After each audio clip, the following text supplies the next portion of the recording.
Watching his prey escape, Jack could only pick up the shell casings and prepare to leave. But he stumbled upon what looked like a shootout scene. He hurried over to investigate. The sight before him made his blood run cold. Bodies were sprawled everywhere, the air thick with the stench of blood and gunpowder. Even the dogs hadn't been spared. The truck was riddled with bullet holes. He opened one of the trucks and found someone inside, barely clinging to life. He quickly raised his hunting rifle, but the dying man only asked for a sip of water. Jack didn't have any water on him, so he took the man's weapon instead. Behind the truck, he discovered a load of drugs. He wasn't tempted by them. Instead, he followed the traces at the scene to track down the last survivor. After waiting in place for an hour, he slowly approached to check. Seeing the briefcase beside the man, he quickly opened it and found exactly $2 million in cash inside. Greed overcame reason. Jack took the money case home. He lied to his wife Carla, but from the gun he brought back and his expression, Carla guessed everything. But deep into the night, Jack's conscience suddenly awakened. He decided to go back and bring water to the dying man. When he returned to the scene, however, he found the man was already dead. Soon he spotted a car heading his way.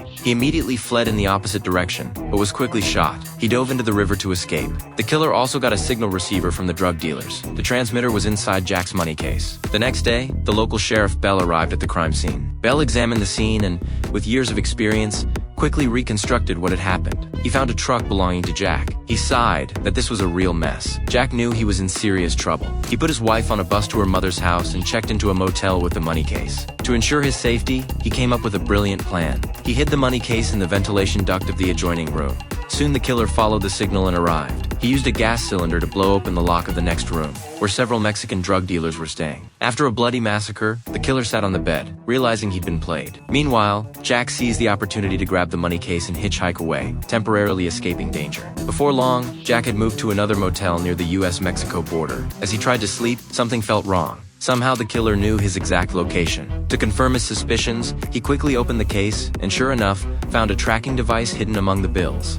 Watching the red light blink faster and faster, he realized the killer was getting closer and closer.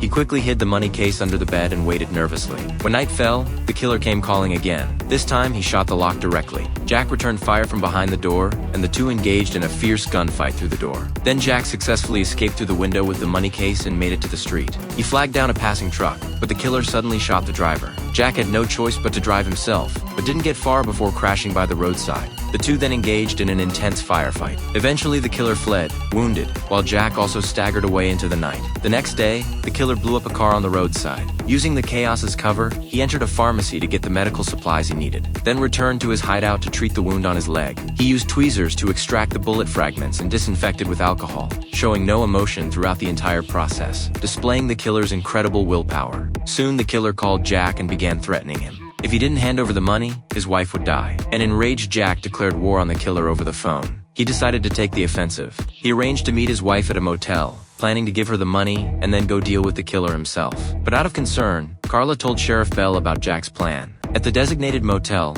Jack waited for his wife while chatting with a beautiful woman by the pool. Everything seemed peaceful, but when Sheriff Bell arrived, the scene was already in chaos. Jack had been killed in his room, and the killer had long since disappeared with the money case. Bell looked at Jack's body, his heart filled with a sense of powerlessness. After the case ended, Bell decided to retire. He went to visit his uncle who had been disabled in the line of duty. He told his uncle he felt overwhelmed. He had always thought that when he got old, God would enter his life in some way, but he hadn't. His uncle told him that this country had always been hard on people. You can't stop what's coming, that's just vanity. Several months later, the killer found Carla. He was there to fulfill his promise to her husband. Carla told him she had no money left, but the killer pulled out a coin and made Carla choose her fate. Off camera, gunshots suggested Carla's end. But just as the killer was driving away, he was involved in an unexpected car accident.